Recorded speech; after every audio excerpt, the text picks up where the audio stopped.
आज के इस क्लास में हम लोग पढ़ेंगे चैप्टर ओड टू ओटम और इसके राइटर है जॉन किट साहब। एक बात मैं आपको पहले बता दूं कि अगर आप इस थंबनेल को टैप करके यहाँ तक पहुँच गए हैं तो आपको ये लग रहा होगा कि हमने टैप तो किया था इसलिए कि कुछ बढ़िया देखने को मिलेगा, लेकिन यहाँ पर तो पुराना स्टाइल में चीज़ों को पढ़ाया जा रहा है। तो ध्यान दीजिएगा, स्टाइल पुराना है क्योंकि हमारे पास डिजिटल बोर्ड नहीं है, लेकिन इस तरीके से आपको समझाया जाएगा कि डिजिटल बोर्ड वाले चैनल से अच्छा आपको समझ में आए। तो आपको सही में चैप्टर को कंप्लीट करना है, इस वीडियो को अंत तक देखिएगा और अंततः आपको खुद कहना पड़ेगा कि सर पढ़ाई करने के लिए डिजिटल बोर्ड मायने नहीं रखता है, डिजिटल तरीका मायने नहीं रखता है। पढ़ाई करने के लिए वही तरीका मायने रखता है जिससे कि हमको कुछ बेहतर समझ में आ जाए। तो चलिए ज़्यादा देर न करते हुए डायरेक्ट हम लोग चैप्टर की तरफ चलते हैं। और हाँ, ये चैप्टर बहुत बड़ा चैप्टर है और चूंकि हम जिस चैप्टर को स्टार्ट करते हैं उस चैप्टर को जड़ से खत्म करते हैं, चाहे उसमें कितना भी टाइम लगे। इसीलिए अगर ये वीडियो थोड़ा लंबा हो जाए तो ध्यान दीजिएगा, इसके तुरंत बाद एक और वीडियो आएगा जो कि इसी से रिलेटेड होगा। तो जहां तक हमसे हो सकेगा वहां तक हम इसको पढ़ाएंगे और उसके बाद हम एक और इसका वीडियो लेकर के आएंगे जिसमें हम उसको दूसरा पार्ट में कंप्लीट कर देंगे। तो चलिए ध्यान देते हैं चैप्टर की तरफ। चैप्टर है हमारा ओड टू ओटम। ओड का मतलब क्या होता है? तो जैसा कि आप देख पा रहे होंगे, ओड का मतलब है स्तुति करना या प्रशंसा करना, और ओटम का मतलब होता है पतझड़। मतलब पतझड़ जो समय होता है, सीजन जो होता है, ऋतु जो होता है, उसका स्तुति करना, उसका प्रार्थना करना, उसका प्रशंसा करना ही ओड टू ओटम कहलाता है। मतलब यहाँ पे एक सीजन है, ऑटम सीजन, और इसका खूब ज्यादा प्रशंसा करेंगे जॉन किट साहब, और यही चीज हमको इस कविता में पढ़ना है। जैसा कि आप देख पा रहे होंगे, ये इनका फिगर है जॉन किट साहब का, ये फिगर है, और ये चैप्टर का नाम है ओड टू ओटम और राइटर है जॉन किट साहब।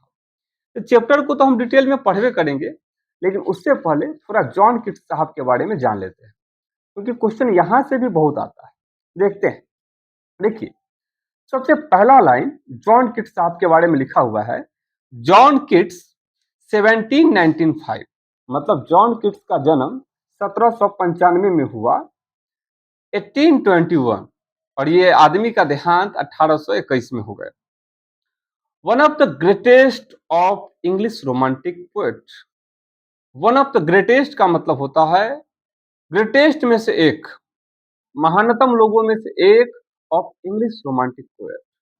इंग्लिश रोमांटिक पोएट जितने भी हुए हैं उसमें से ग्रेटेस्ट पोएट में से एक है ये जॉन किट साहब। रोमांटिक पोएट बहुत सारे हैं, उनमें से एक हैं जॉन किट साहब। Was born at मूनफील्ड।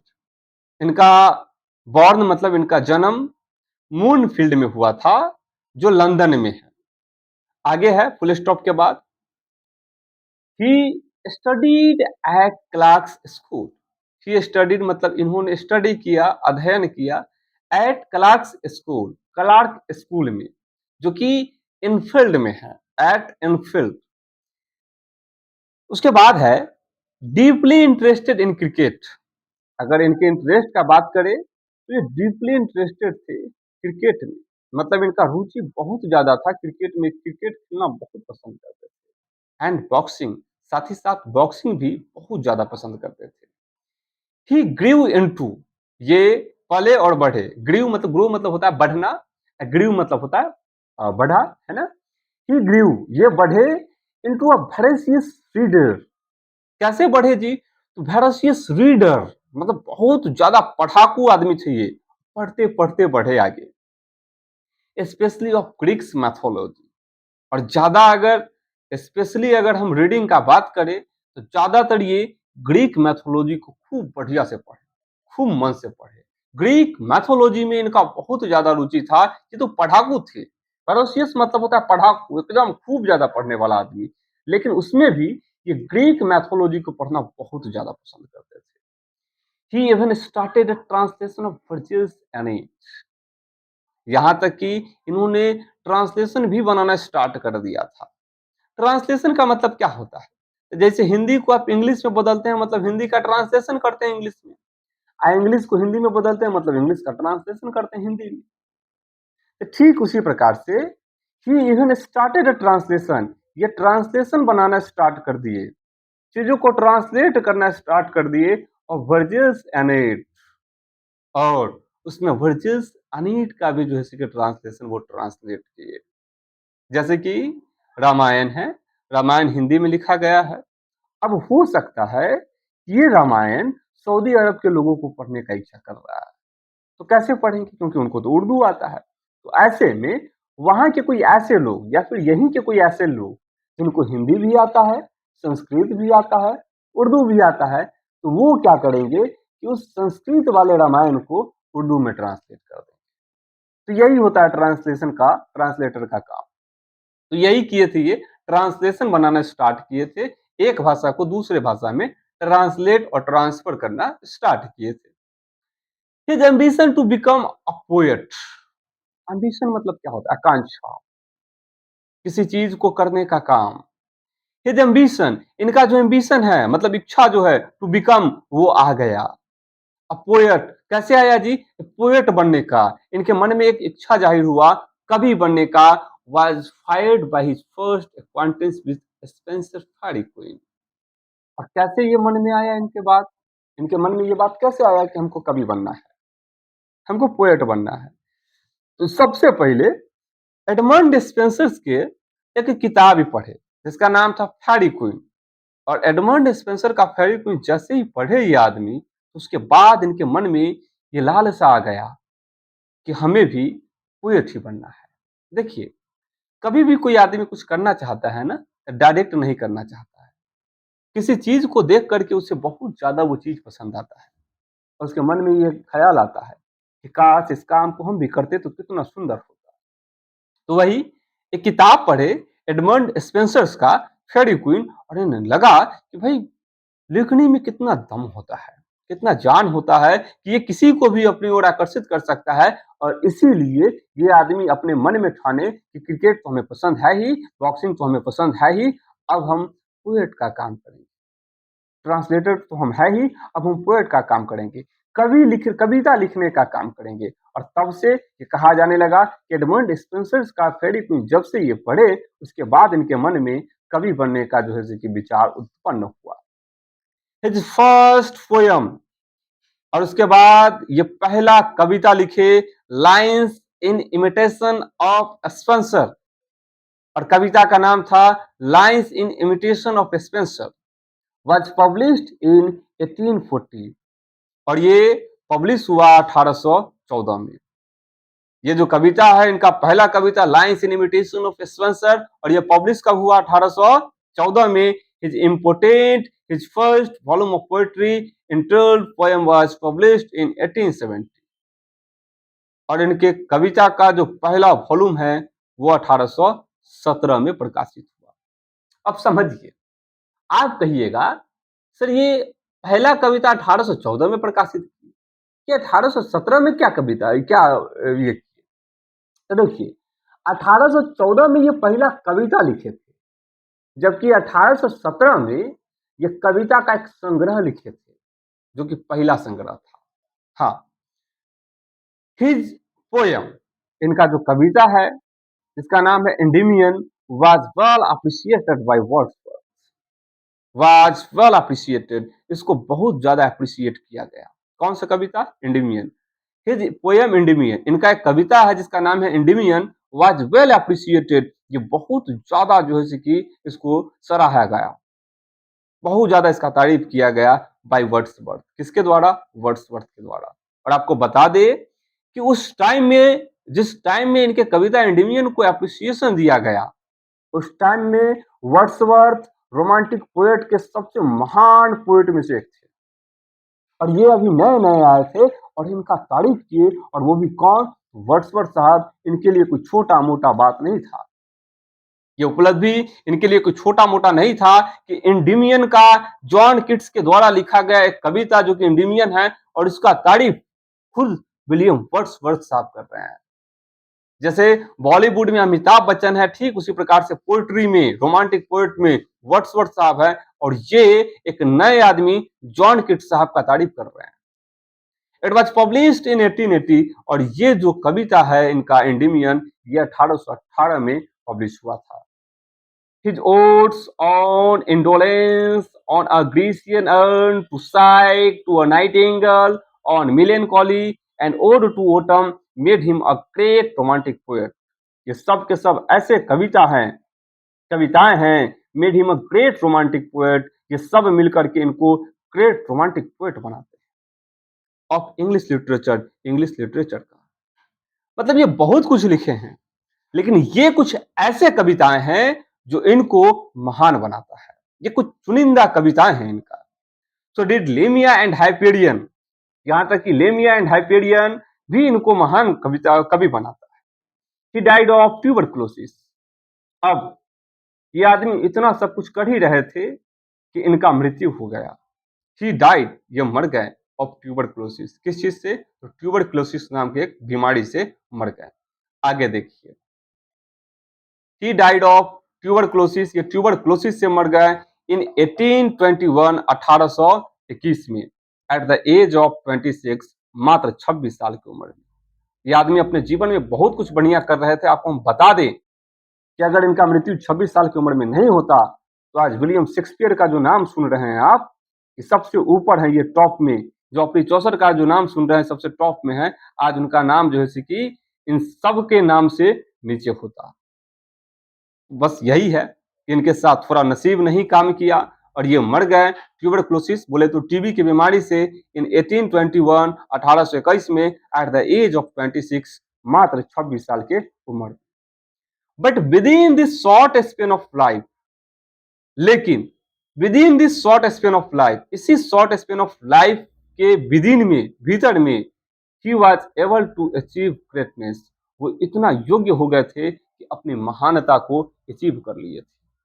लोगों ने इसे स्वीकार कर लिया कि ये आदमी 26 साल की उम्र में इतना कुछ कर गए हैं, ये तो महान है भाई।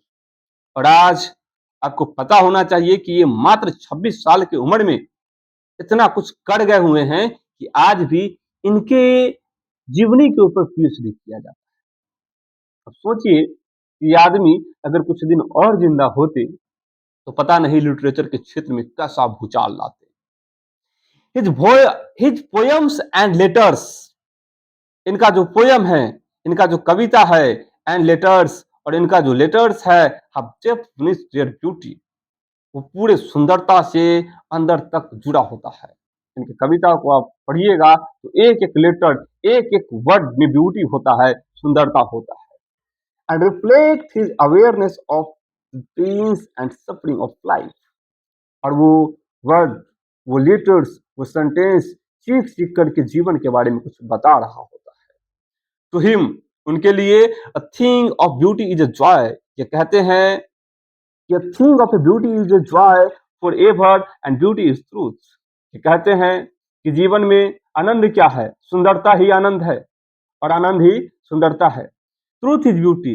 इन द पोयम, और इस कविता में, ओड टू ओटम, इस ओड टू ओटम वाले कविता में, Keats describe the beauty and characteristic spirit of autumn in a series of memorable picture. Keats describe, मतलब किट्स साहब डिस्क्राइब करते हैं, वर्णन करते हैं किस चीज का? The beauty and characteristic spirit of autumn.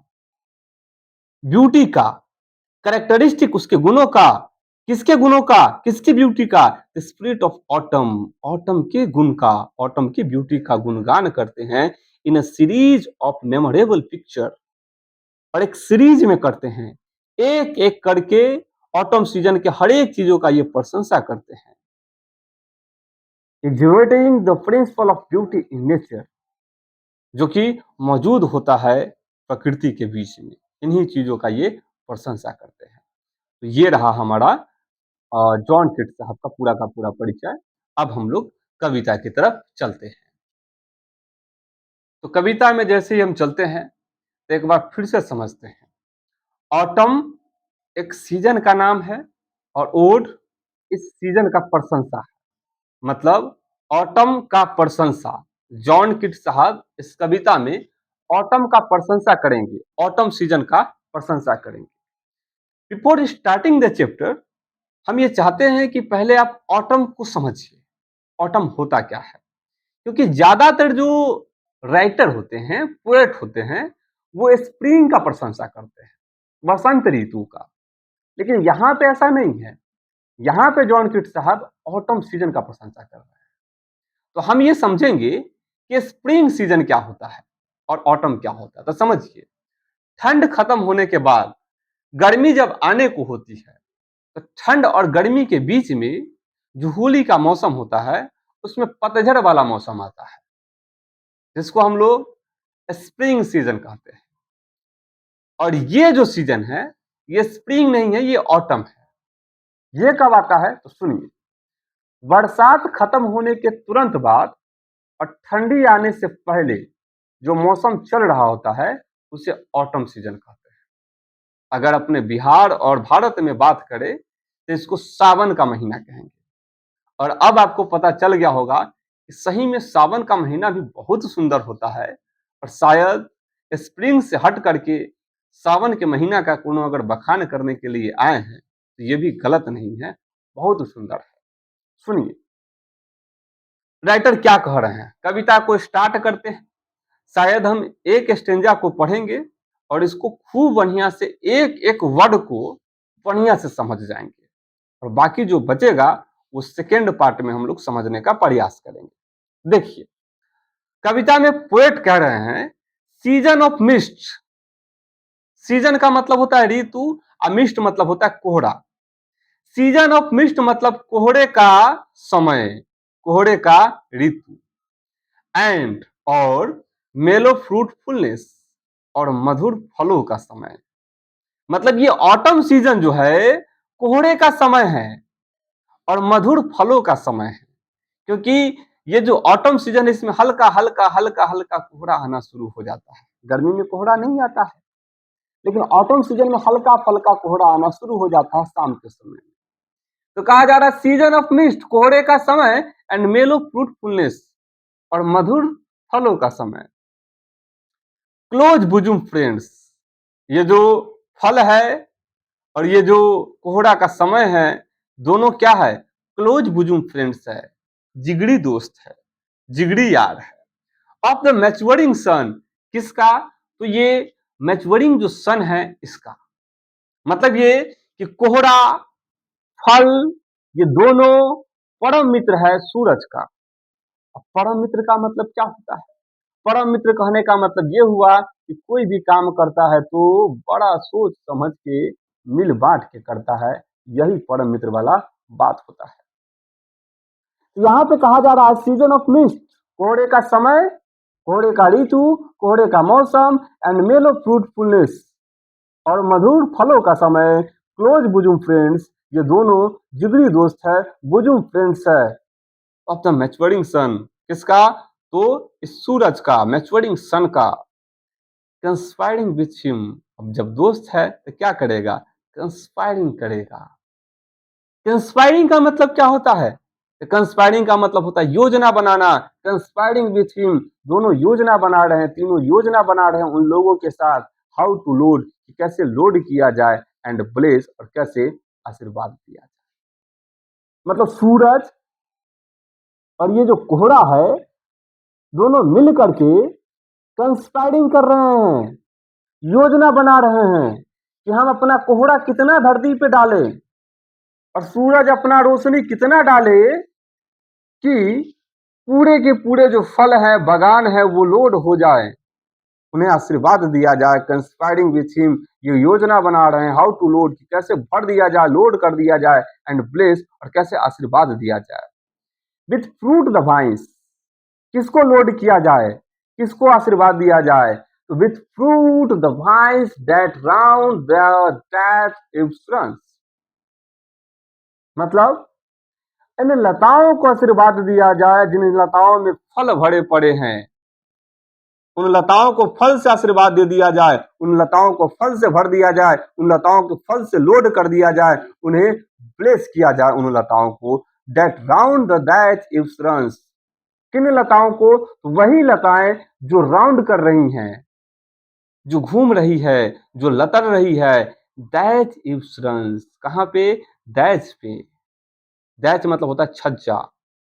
वो जो घर होता है, फूस का जो घर होता है, उसके ऊपर जो छज्जा होता है, उसके ऊपर जो लताएं लतर रही हैं, उनमें फल भर दिया जाए, उनमें मधुर फल भर दिया जाए।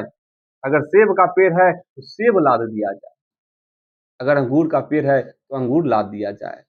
जैसा भी हो, उन लताओं को फलों से भर दिया जाए, उन सभी लताओं को जो छज्जों पर लतर रही है। जरा एक बार फिर से हम देखते हैं। सीजन ऑफ मिस्ट, कोहरे का समय, एंड मेलो फ्रूटफुलनेस, और मधुर फलों का समय। क्लोज बुजुम फ्रेंड्स, ये जिगरी दोस्त हैं ऑफ द मैच्योरिंग सन, किसके? मैच्योरिंग सन के। इंस्पायरिंग विथ हिम, योजना बना रहे हैं उन लोगों के साथ, उनके साथ। हाउ टू लोड, कि कैसे लोड किया जाए, एंड ब्लेस, और आशीर्वाद दिया जाए, विथ फ्रूट द वाइन्स, लताओं को फलों से। That round that its runs, जो लताएं अभी छज्जों पे लतर रही है। To bend with a purse, bend कर दिया जाए, झुका दिया जाए, with apples the most cottage tree, उन सभी वृक्षों को सेब से लदा दिया जाए, उन्हें बेंड कर दिया जाए, उन्हें झुका दिया जाए। द मोस्ट कॉटेज ट्री, उन सभी वृक्ष को जिसमें मोस्ट लगे हुए हैं। मोस्ट मतलब होता है काई लगना। Cottage tree, most cottage tree मतलब होता है ऐसा ट्री जिसमें काई लगा होता है, उसको मोस्ट कॉटेज ट्री कहते हैं। तो सभी मोस्ट कॉटेज ट्री को सेब से लाद दिया जाए, सेब से झुका दिया जाए, लबालब पूरे वृक्ष में जो है कि सेब लाद दिया जाए, वो झुक जाए, ऐसा कर दिया जाए। एंड फिल ऑल फ्रूट, और सभी फ्रूट में फिल कर दिया जाए, विथ रिपनेस टू द कोर।